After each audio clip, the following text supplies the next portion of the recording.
नमस्कार, मैं प्रशांत और आप देख रहे हैं द एज। देखिए, पप्पू यादव पूर्णिया से निर्दलीय चुनाव जीतकर सांसद बन गए हैं।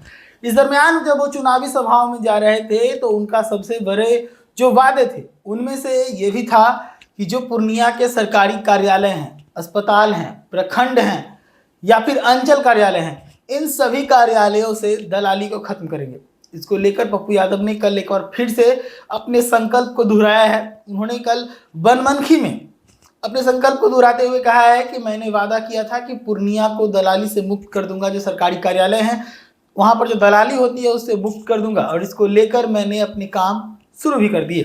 मैं आपको बता दूं कि जीत के बाद से ही पप्पू यादव लगातार औचक निरीक्षण कर रहे हैं। अलग अलग सरकारी कार्यालयों के, अलग अलग सरकारी अस्पताल है उनके औचक निरीक्षण कर रहे हैं और जहां पर उन्हें अनियमितता दिखती है या फिर गंदगी दिखती है वहीं पर जिम्मेदार अधिकारी को फटकार भी लगाना शुरू कर देते हैं।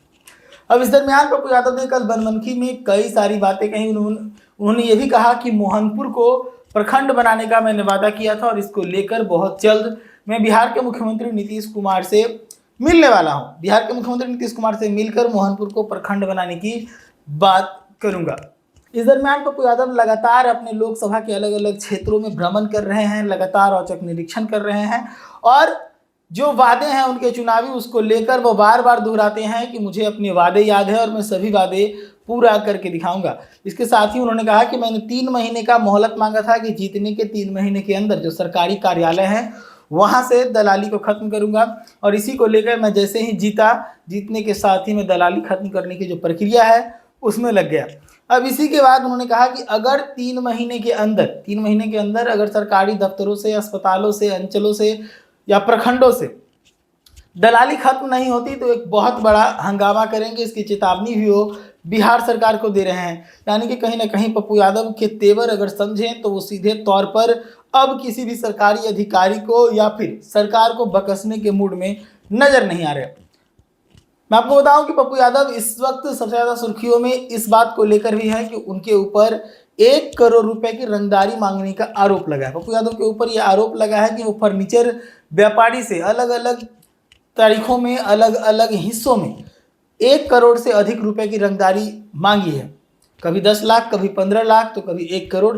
तो इस प्रकार से पप्पू यादव के ऊपर जो आरोप लगे थे इसको लेकर ही पप्पू यादव सुर्खियों में है।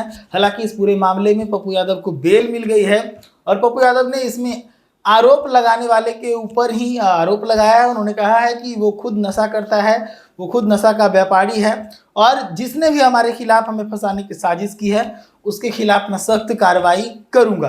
यानी कि पप्पू यादव भी इस बात को लेकर चेतावनी दे रहे हैं कि जो भी मुझे फंसाने का प्रयास करेगा उसके खिलाफ मैं कार्रवाई करूंगा। यानी कि पप्पू यादव ये कहने का भी प्रयास कर रहे हैं कि मेरे से कोई गलती नहीं हुई, मैंने रंगदारी नहीं मांगी। हालांकि ये सब कुछ आने वाले समय में जांच के हिसाब से साफ हो जाएगा। उसके बाद ये सब कुछ पता चल पाएगा कि पप्पू यादव ने रंगदारी मांगी या नहीं मांगी। ऐसे ही तमाम खबरों के लिए जुड़े रहिएगा द न्यूज़ के साथ। धन्यवाद।